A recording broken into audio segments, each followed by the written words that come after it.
Eric enjoyed taking trips out of town throughout the year, but especially during the summer.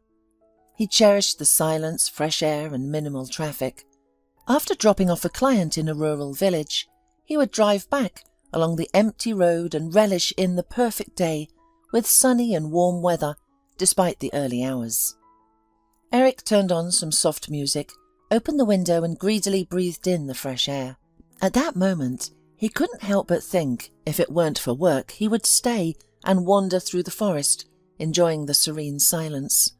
However, it was Saturday and there was a lot of impatient clients in the city, so he needed to return as soon as possible. Mr. Park, Eric's boss, had already called him a few times, demanding that he return immediately. Being a retired officer, Mr. Park was used to expecting unconditional obedience, often not realizing the impossibility of his demands.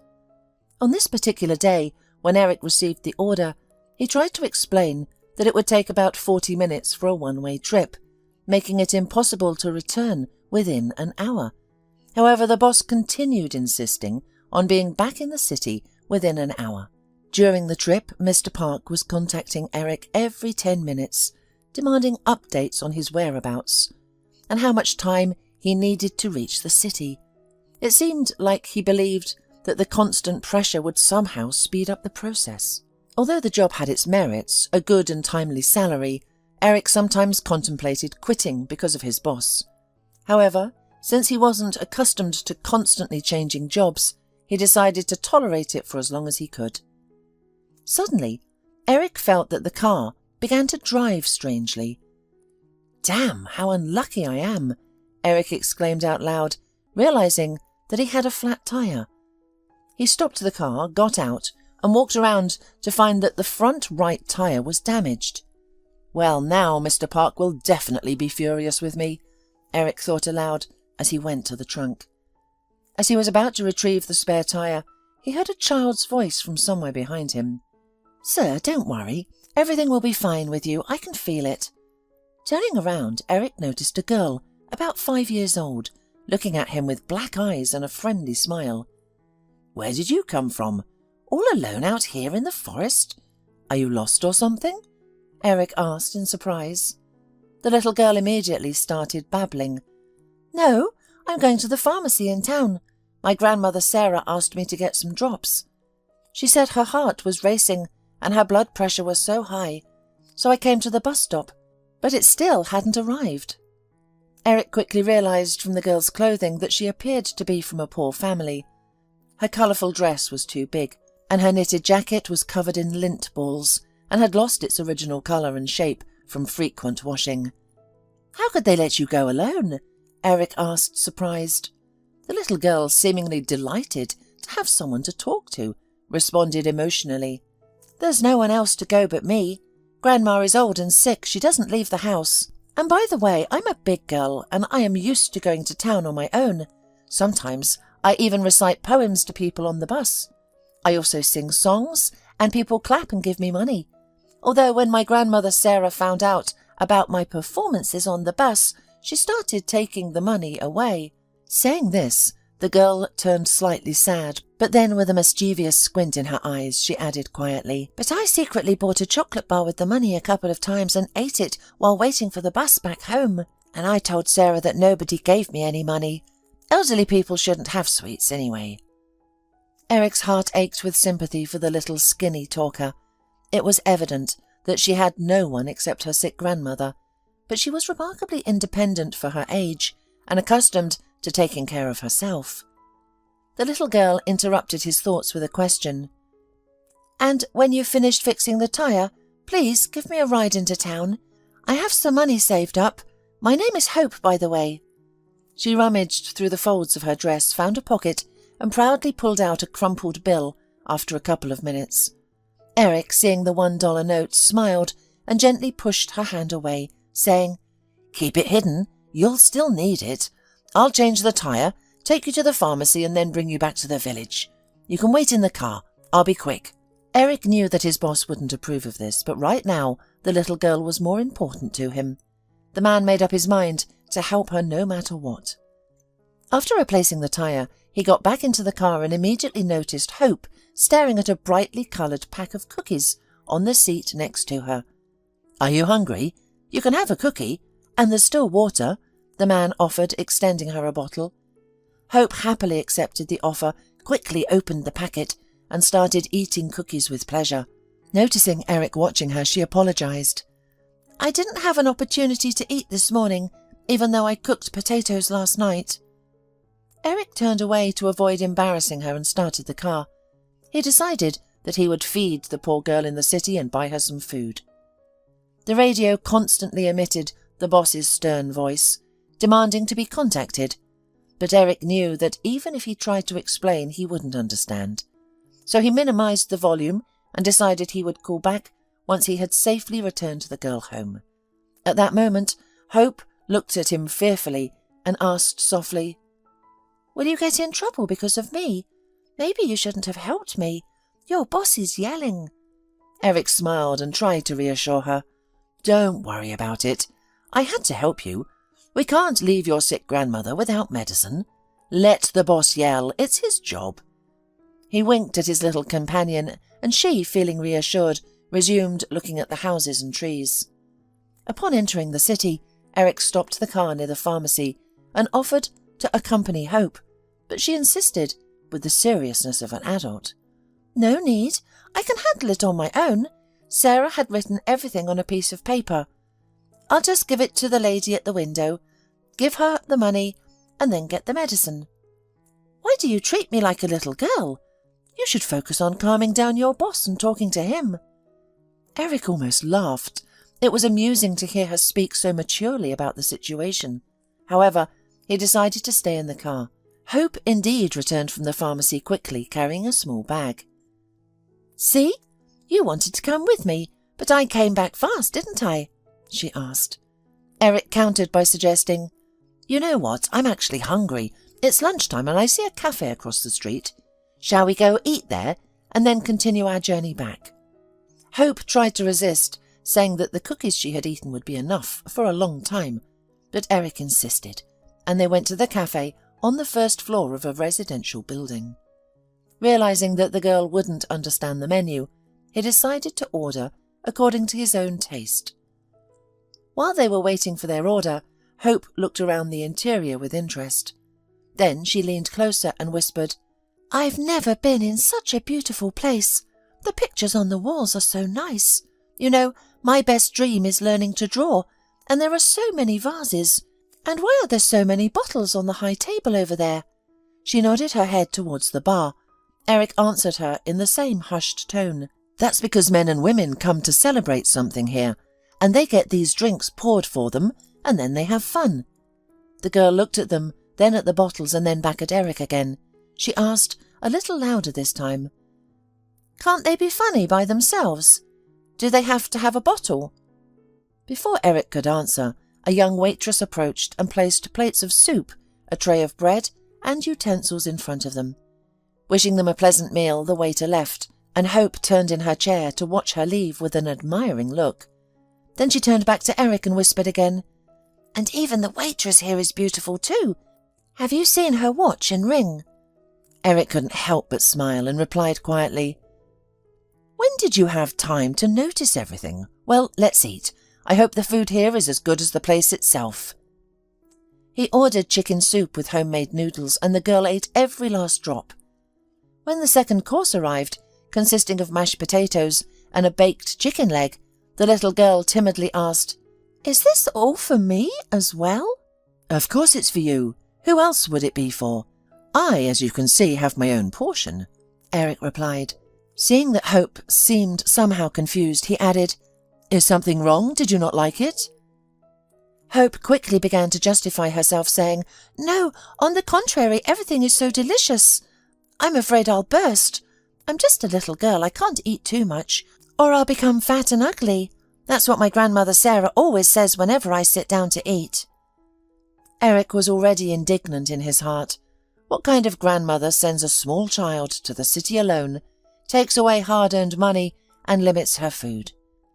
Despite claiming to be full, the girl eagerly ate the chicken leg, nibbling it to the last piece of meat, but politely declined the mashed potatoes. When asked if she wanted another piece of cake or ice cream, she quietly said, "I'm sorry, but I'm sure I'll burst if I eat anything else. Thank you so much. I've never had anything so delicious. Sarah says there's no money for chicken, so she buys bones from the chicken store. The soup made from them is not so tasty, and there's no meat in it at all." Listening to the little girl, Eric marvelled at how mature and sensible she was, and how she viewed everything with understanding, from her grandmother to the world around her. After leaving the cafe, they went into the supermarket nearby. Eric stopped the girl at the entrance, squatted down to her level, and looking into her eyes, he said, "Hope, let's make a deal. You can take any products in the store, anything you need or want to eat. Imagine I'm a magician, and whatever you choose will be yours." The little girl's reaction was unexpected. Instead of the joy Eric had anticipated, tears welled up in Hope's eyes. In a trembling voice, she asked, "Can I really take anything I want?" "Of course, anything you want," Eric replied, taking her hand.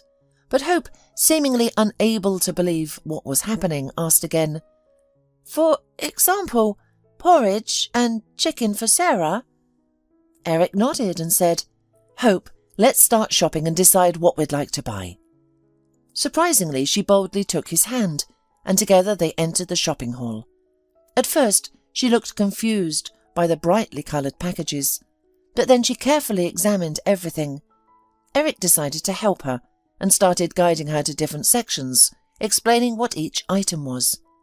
They decided that Hope needed a few chicken carcasses, milk, 5 different yogurts, 2 large packets of sausages, and some cereal and pasta.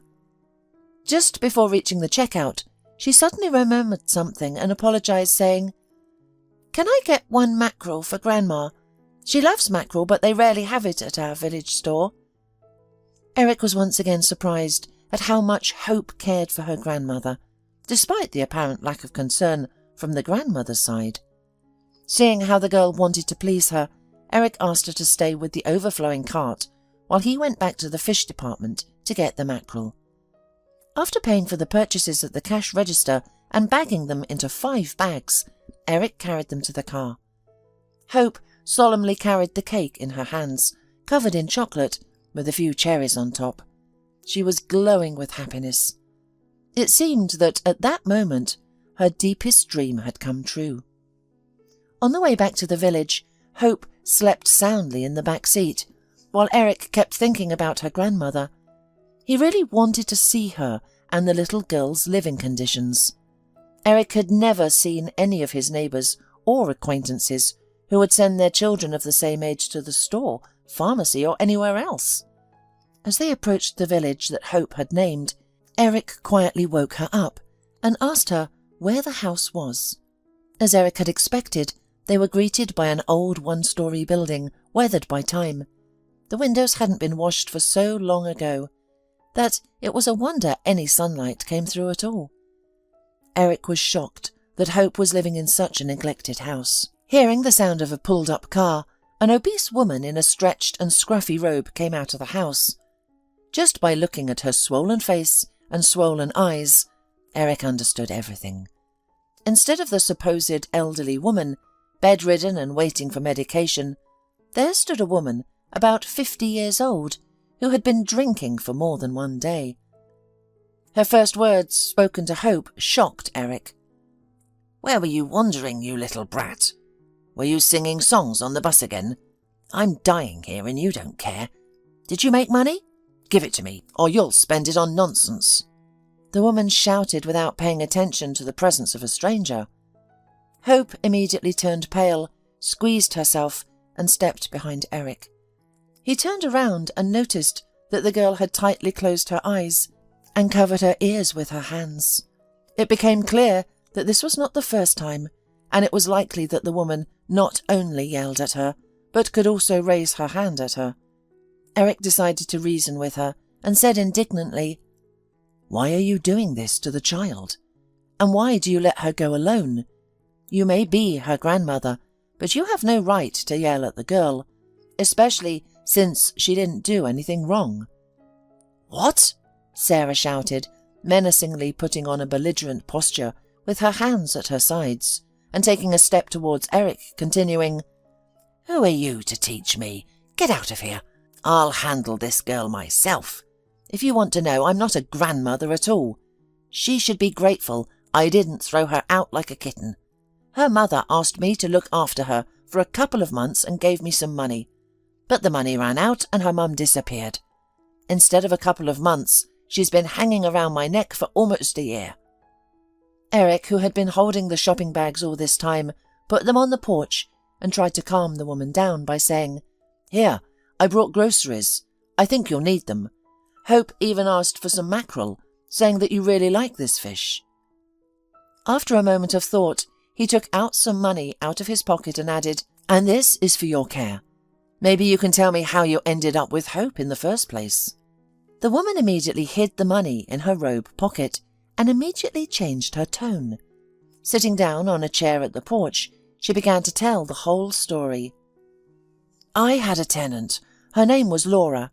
She came here with this girl in her arms and asked to stay temporarily. Somebody sent her money every month, and she had enough to pay for the room and for food. Then, one day, she said she was going to move to the city. The woman suddenly turned around and shouted at the house door, 'Hope, bring water, my throat is dry.' The little girl immediately ran over with a glass in her hands, and holding it to the woman, asked Eric, 'Can I bring all the groceries inside? Otherwise they'll spoil.' Eric nodded, once again amazed at how mature Hope was for her age. He offered to help carry the bags into the house, but the woman sharply replied, 'Don't go in there, it's messy.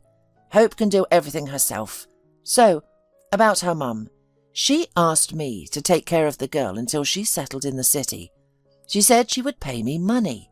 I wasn't opposed, especially since it's not a bad addition to my pension. But Laura stopped sending money after 2 months and literally disappeared.' Sarah looked at Eric as if seeking understanding. 'Tell me, do I need all this trouble? I barely make ends meet for myself. My pension is pennies. And here I have to support this girl.' Eric, of course, wanted to be indignant and say that, judging by Hope's appearance, her old clothes probably cost nothing, and that such a little girl probably ate like a sparrow, but he prudently kept silent. Instead, the man pretended to sympathize with the woman, hoping to learn as much as possible about the girl and her mother. He shook his head brokenly and replied, "I understand you very well. It's such a burden. If her own mother doesn't need her, why do you need her? Maybe you have a photo of this good-for-nothing mum. I'm driving all day long. Maybe I'll see her somewhere. I'll call her to conscience." The woman seemed very glad of this suggestion, and with difficulty rising from her chair, stepping heavily with dirty bare feet, she went into the house. She had been gone a long time, and Eric had suddenly decided that she would not return at all. Who knows, he thought, what such a drunkard has in her mind. But then the floorboards creaked, and puffing and pouring sweat, the flushed hostess appeared. It was evident that every step was difficult for her. Sitting down on a chair, she held out a black and white picture, saying, "Here, it was in her things. When she disappeared, I started to pack all her stuff into bags so that it wouldn't be lying around the house. The picture fell out of the book." Eric looked at the picture and his heart raced. Painfully familiar and very favourite eyes looked at him. He immediately remembered how he had once been in love with this girl, and the feelings were mutual. Having got acquainted by chance at one student party, they literally couldn't live without each other, and were even going to get married. Eric then rented a small apartment and persuaded Laura to move in with him. He decided to save up a little money and then plan a wedding. There was no one to help them in this case. He himself was an orphan. His parents died in a car accident. So they lived in love and harmony for a little over a year, and then suddenly they had a huge fight. After a while, Eric couldn't even remember how it all started. But only after this quarrel, Laura said that she couldn't live with a man who didn't understand her, and left their apartment, slamming the door. Eric tried to stop her then. He tried to reconcile, but she was adamant. Not understanding what he was guilty of, he nevertheless met her every evening after work and asked for forgiveness. But Laura did not even try to listen to him. And then one day she disappeared. She was not at work. At the door of the new apartment where Laura lived, he called several days in a row, but the answer was silence. Then a neighbour, taking pity on him, said that she had packed her things and moved to another city. No one could tell Eric exactly where Laura had moved to. And now he found out that his beloved had given birth to Hope, and his heart pounded even harder. He thought that Hope could very well be his daughter. Therefore, he couldn't leave her with that terrible woman in such a miserable place. He decided to take her with him. "You know what? How about I take Hope with me?" He started the conversation. "I'll buy her some clothes, get her ready for school." For some reason, Eric thought that Sarah would be happy, but it was not so. She suddenly shrieked indignantly. "What do you mean, you'll take her? I'm not giving her away for nothing. I put so much money and effort into her. Her mother will come, and I'll demand money for all the time I've been feeding her, girl." Eric was amazed at how greedy that woman was. Even in this situation, her intoxicated brain was not thinking about the fact that the girl would be taken away by a stranger, but how to benefit from this situation. Realizing what she was getting at, Eric took out his wallet, counted out some large bills, and handed them to the woman. Sarah's eyes sparkled, and she wanted to snatch the money, but Eric deftly yanked his hand away. Seeing the surprised look in the swollen eyes, he said in a formidable voice, "I will give you this money if you give me Hope for good. I will take her away and we will disappear from your life, and you, in turn, will not remember about it." The woman nodded her head again, like a Chinese dummy, as if afraid that Eric would put the money back in his purse, and quickly rambled, of course, yes, take her away. I'll be only too glad. And I swear never to remember. Yes, you can even adopt, and if you like, take custody. I don't know what they do in cases like this. Why should I remember her? I'll be relieved to be rid of this burden." After overhearing all this conversation, Hope was already standing on the porch with a bag a minute later. "What do you have there?" Eric asked, pointing to the load. The little girl, embarrassed and looking down, timidly replied, "I'm going to live with you now, so these are my things." Eric gently stroked her head and smiled, saying, "I don't think there's anything valuable in there. Let's leave these rags here and buy you all new things." She looked at him incredulously, then at the bag, but still placed it on the floor. On the way back to the city, Eric thanked God for the opportunity to meet Hope.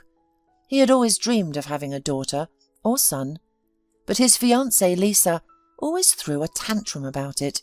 She didn't want to give birth herself, citing health difficulties. When Eric suggested adopting a baby, she initially agreed, but then categorically refused at the last moment. She always said that she wanted to live for herself and that she didn't want to be tied down with children.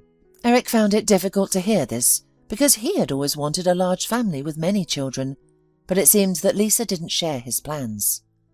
However, now that he had met Hope and learned that she was the daughter of his former lover, and possibly his own daughter, everything was decided. It didn't matter how Lisa would react to the girl's arrival, but Hope would not go back to that cruel woman. Upon entering the city, Eric decided to stop by the office first and try to explain everything to his boss. He had minimal hope of being understood. When he saw his boss's anger, distorted face from the doorway, he realized that any chance of understanding had vanished before it even appeared. For about 10 minutes, the boss yelled at Eric, calling him irresponsible, insolent, and lazy for not wanting to work. When Eric tried to explain about the flat tire and the girl he had picked up, Mr. Park banged his fist on the table and shouted, "Stop telling me your fairy tales. If transporting beggars and homeless people is preferable for you than working on me, then go ahead. This is not appropriate for my taxi company. Get out, and I never want to see you again." Eric was actually a little glad in his heart, because he had wanted to leave that tyrant for a long time. Leaving the office, Eric realized that the turmoil of the day was not over yet. He still had to sort things out with his bride, Lisa, but regardless of the outcome of their conversation, Eric was going to formalize his guardianship of Hope as soon as possible. Before going home, he decided to change the girl's clothes. Calculating the remaining amount of his paycheck, he breathed a sigh of relief. There was enough money for a couple of outfits for Hope and their immediate needs. He hoped to find a new job quickly. Hope, waiting for him in the car and seeing how lost in thought he was when he returned, spoke up as if she understood everything, saying, "Don't worry, everything will be fine for you. I can feel it." Strange as it may seem, Eric did feel some relief at that moment. He turned to her, smiled and said, "Well, if you feel that way, then I believe you. Now let's go buy you some new outfits. I don't have a lot of money, but we can definitely afford a couple of dresses and some nice shoes." Looking at him gratefully, Hope said in a trembling voice, "Thank you for taking me away from Sarah. Don't worry, I know how to do everything. I can clean the floors, peel potatoes, and cook porridge." Eric almost cried hearing this. He reached out to stroke the little girl's messy hair, saying, "I'll take care of you myself. Your job is to be a child and go to school. That will be your focus for the next few years. Everything else will work out." They spent almost an hour in the children's store. Hope enthusiastically tried on outfit after outfit, dancing and spinning in each dress. Finally, they chose a couple of them, and also a beautiful lacquered shoe, pants and a few sweaters, a windbreaker and bunny pajamas that Hope didn't want to let go of. Before leaving the store, Hope suddenly stopped Eric, took his hand, and with a pleading voice asked, "Can I put on one of the dresses right now and ride in it?" Eric smiled and replied, "Let's first go home. I'll remind you to take a bath, and then you can try on and wear everything at once." Hope nodded in understanding and replied seriously, "I can't put it on all at once, it won't fit." She looked at Eric and suddenly burst into laughter, imagining how it would look. The man couldn't help but laugh along with her. They arrived at the house in a wonderful mood, which was quickly spoiled by Lisa as soon as they entered the apartment.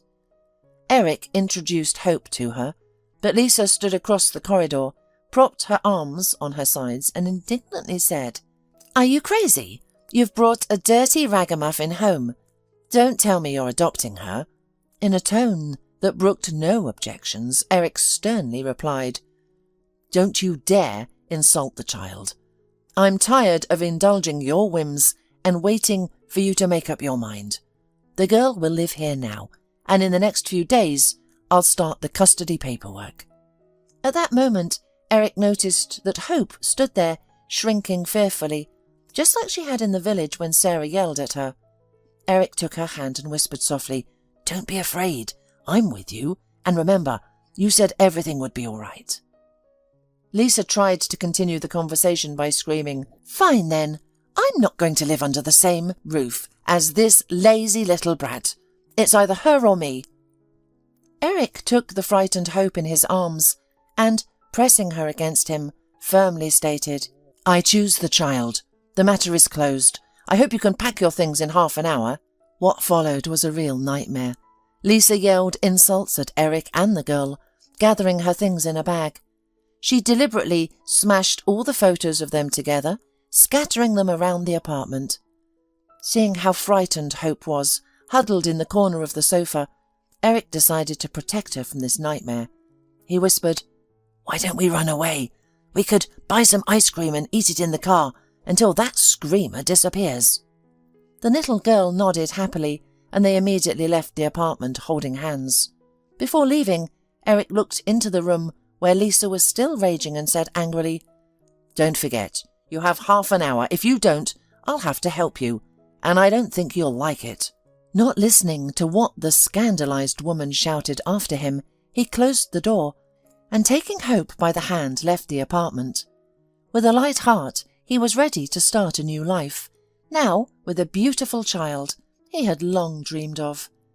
Eric looked at Hope, and they both smiled at each other almost simultaneously, feeling happy as they walked outside hand in hand. It seemed like nothing could ever separate them.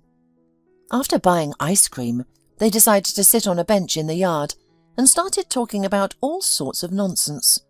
Hope was a very curious and sociable child, and Eric was happy to answer all her questions. After a while, Eric saw Lisa storming out of the entrance in a fury, saying something indignantly to the cab driver. She hastily threw her things into the trunk, got into the car, and disappeared from Eric's life forever. When they returned home, as promised, Eric filled the bathtub with fragrant foam for Hope and went to prepare dinner himself. Despite everything that had happened during the day, he felt light and hopeful. For a whole hour there was singing and splashing water from the bathtub. After preparing mashed potatoes with sausages and placing a fresh tomato on a plate, he called out cheerfully, "Hope, the water must be cold. Come out already." "Please," the girl pleaded, "just 5 more minutes, and I added a little warm water." When Hope finished splashing around in the bathroom, she came out, glowing, and said quietly, "I have never seen so much water. Sarah used to bathe me, but it was in a small tub. I couldn't stay in there for long." Eric smiled and affectionately stroked her wet hair. "You'll see. We'll go to the sea together." That night, Hope fell asleep almost instantly, barely touching the pillow. Eric, however, couldn't sleep. He kept thinking about Laura, Hope's mother. He needed to find her. Something must have happened to her, he thought. He knew her too well to believe that she would easily abandon her child. Eric remembered how they used to dream about having many children together. He recalled how Laura used to take care of the neighbours' kids and play with them happily. As morning approached, Eric suddenly remembered an old friend from school. They used to attend soccer games together. Recently they had bumped into each other on the street. Eric learned that Bob had joined the police force after the army and was now married with twin daughters. Thinking that Bob might be able to help him find Laura, Eric called him early in the morning. They agreed to meet for lunch. Eric shared every detail of his first love, their argument and Laura's disappearance. He also gave Bob a photo of Laura and asked him to find out as much as possible. When Bob called and suggested meeting at the same cafe where they had met for the first time, Eric didn't know whether to feel happy or worried. As he walked towards Bob, his heart raced. He feared the worst, that Laura might no longer be alive. "Hi!" Bob greeted Eric, extending his hand. He then shared everything he had learned. Laura had been working as a housekeeper for a wealthy man for a while. "Here's the address. It's in a neighbouring town," Bob said, handing Eric a small piece of paper. "I'm sorry, but that's all I could find out. You should go there yourself and find out. Maybe she still lives there, and everything is fine. I don't have much time, and without a formal complaint, there's not much the police can do." Eric expressed his gratitude to Bob, made arrangements with his neighbour to look after Hope, and headed to the given address. The town was nearby, and within 40 minutes Eric arrived. There stood a 3-story mansion, surrounded by a tall, solid fence. Eric hesitated for a moment, but finally pressed the intercom button.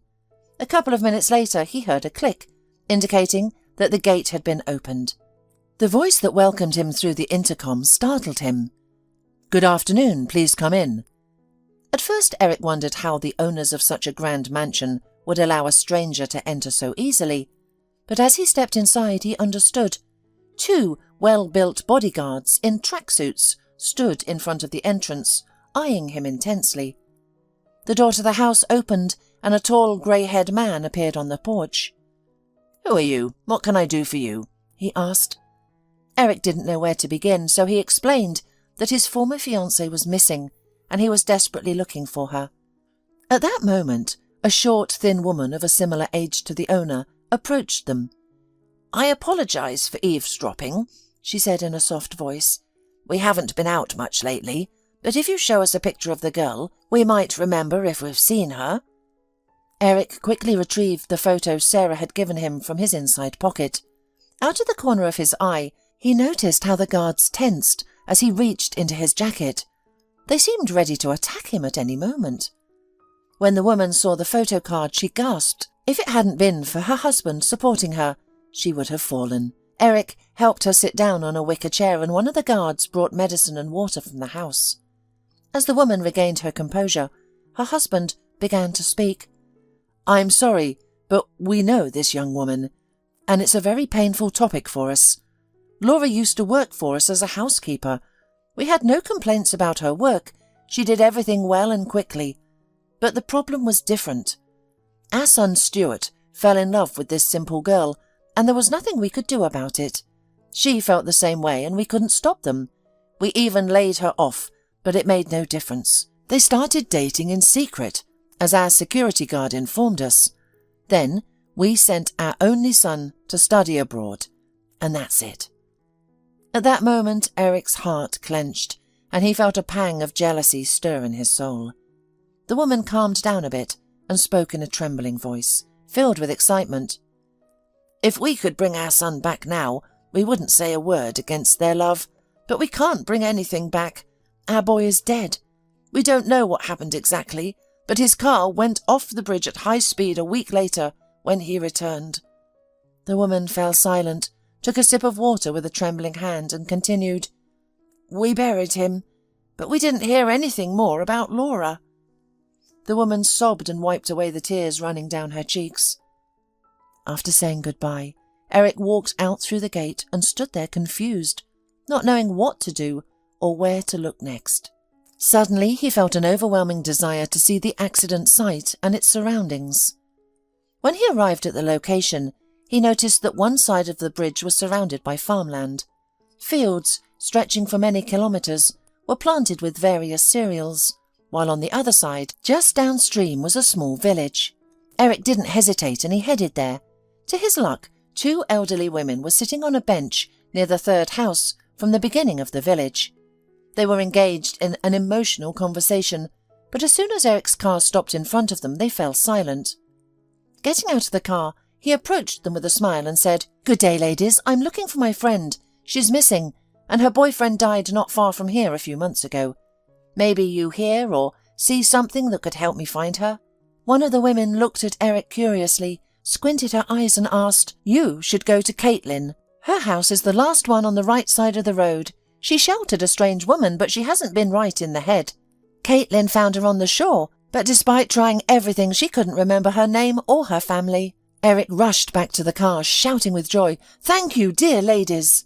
He was certain that the stranger they found on the shore was his Laura. He was relieved that she was alive, and at that moment nothing else mattered. Approaching the house, he immediately recognized her. Laura was sitting at a table under the awning, accompanied by a stern-looking woman. They were cutting apples into a large basin on the table. Greeting them, Eric walked straight to Laura, took her hands in his, and with tears held back whispered, "I'm so happy that you're alive." He gently kissed her hands, but when he looked into her eyes, he saw a bewildered expression. It became clear to him that she didn't recognize him. The woman sitting next to her turned out to be Caitlin, the one who had saved Laura. Watching everything unfold, she asked, "Who are you? I see that you know the poor girl, but she can't remember anything. Her memory is like a blank sheet of paper. Sit down and tell me who you are, where you come from, and what your names are. Maybe it will help jog her memory." Eric started to recount every detail, beginning with the day they first met. However, Laura showed no signs of remembering anything despite his efforts. In a final attempt, Eric decided to bring Laura to his place and introduce her to Hope. Throughout the journey, Laura was sitting in the back seat, frightened and huddled in a corner, gazing at the passing scenery outside the window. When they arrived and opened the door, Hope rushed out into the hallway and stood in the doorway. Within seconds, she ran towards Laura, wrapping her legs around her and bursting into tears. "Mummy, dear, where have you been? I miss you so much. Mummy is back." Laura started to stroke the girl's head, then suddenly kneeled and embraced her daughter, crying. It was clear that she recognized Hope. After calming them both down, Eric prepared dinner for them. During the meal, Laura avoided making eye contact with him, likely feeling guilty. Then she timidly placed her hand on his, and quietly apologized, saying, "I'm sorry for everything. Please." This gesture made him realize that Laura's memory had fully returned and that she was ready to talk, but not in front of her daughter. After dinner, Eric stayed behind to clear the table while Laura put Hope to bed. Eric didn't know what they talked about, but he was happy that they were finally together. Nervously stirring sugar into his tea, Eric sat in the kitchen when Laura emerged from the bedroom. She hesitantly sat down at the opposite end of the table. They sat in silence for a while until Eric spoke up. "You know, I'm so grateful to you for Hope. She's so clever. She sings and recites poems. She missed you so much. Why didn't you tell me when we broke up, so foolishly, that you were pregnant? She's my daughter, isn't she?" Laura suddenly burst into tears. Eric, feeling bewildered, didn't know how to react. He tried to calm her down, saying, "What are you crying about, my love? Everything is wonderful. You're alive, our daughter is a smart girl, and we are all together now. Aren't you happy? It's all in the past. It's all behind us." Laura pushed him away suddenly and whispered, "You don't understand anything. Eric, forgive me, but Hope is not your daughter." Eric felt as if his heart had been struck. He couldn't believe what he was hearing, but Laura couldn't be stopped. She continued speaking. "When we broke up, I couldn't stay in that city anymore and went to earn money. A friend of mine arranged for me to work as a housekeeper for a wealthy family. From the very beginning, their son Stuart started showing interest in me. I wasn't looking for a new relationship after our breakup, but he was persistent. He showered me with his compliments and gifts, and soon we became close. His parents despised me for supposedly leading their son astray. Stuart's father immediately fired me from my job, but that didn't change anything. We continued to see each other. Then his parents paid for his education abroad. It was Stuart's dream, and he couldn't give it up. Hearing about my pregnancy, he said he wasn't ready to tell his parents about the baby yet, but he promised to support us financially and assured me that he would eventually take us to live with him. He went abroad. At first he sent money and everything was fine. Then he suddenly stopped answering my calls and stopped sending money.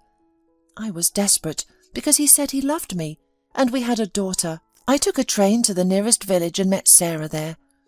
She was a lonely woman, and I rented a woman at her house because it was cheap. So I lived on benefits and what money I'd managed to put away before. Then I put Hope in daycare and started working in a neighbouring town. I grabbed any job I could. Soon I decided to move back to the city because there were more opportunities there. I asked Sarah to look after Hope for a few months while I found a place to live and a job. One day I bumped into Stuart by chance. I couldn't help but go up to him and tell him what I thought of him. I was shouting, calling him a traitor, and he was shouting at me. That's how we found out that his parents had separated us. It turned out they'd sent him a photo of me in a wedding dress, standing with another man. And it was because of that picture that Stuart cut off all contact with me. Angry and bitter, he ordered me to get in his car, and we drove to his parents' house. But on the way, he lost control and we fell off the bridge into the river. Laura covered her face with her hands, and her shoulders began to shake with sobs. Eric approached and embraced her, saying, "What's done is done. I would like to be Hope's father forever. She and I have found a way to communicate easily. Please, think about my suggestion." Eric took her face in his hands and looked into her eyes. She nodded silently, tears running down her cheeks. At that moment, Eric caught himself thinking that he wanted to cover Hope and Laura from all troubles and misfortunes, never letting them go. Laura, as if sensing this, pressed herself against him. They were sitting embraced like that almost until morning, without saying a word to each other. In the morning, a child's voice brought her back to life. "Mummy, Eric, why are you sitting here? Don't you have a place to sleep? Why are you hugging each other? Are you relatives?" Eric looked pleadingly at Laura, and she, understanding everything without words, took her daughter in her arms and said, "Hope, it's your daddy." The girl began to jump and shout. Hooray! I now have both Mum and Dad. Super! She spun around for another 5 minutes and sang some motifs only she knew, very similar to the screams of the Indians. Laura and Eric, watching this performance, laughed and were insanely happy. In the following days, Eric thought about Stuart's parents. Gathering his courage one evening, after Hope had fallen asleep, he took Laura's hand and said, "You know, I think we should show Stuart's parents their granddaughter. You can't imagine how miserable and lonely they are. They even mentioned that they would be ready to give their consent to your relationship with Stuart. It is clear that their hearts need help." Laura didn't say anything, but the next morning she told him, "Eric, you're right. Stuart's parents have the right to know about Hope's existence.